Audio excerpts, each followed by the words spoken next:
Hey everyone, and welcome back. Just having a look at the silver and copper pipe work there that I'm getting the silver solder out of. I've got a change of scenery as well.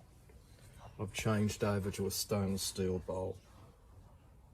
Glass bowl was working okay, but I was getting a lot of dendrites on the stainless steel, so I thought, look, if I go back to something I know, this just might work. So I'm reducing all of my material here. It's getting very slimy looking, so I might just have to clean it out, keep it going for a while longer to get that copper reduced, and then I will actually filter it out, get all that material out of there and put it into my cupelling bag, my pay dirt bag.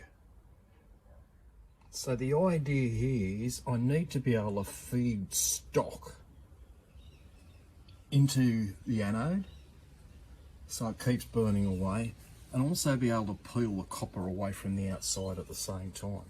So that's what I'm evaluating at the moment. I need to make sure that I can feed stock and get copper without having to stop the cell.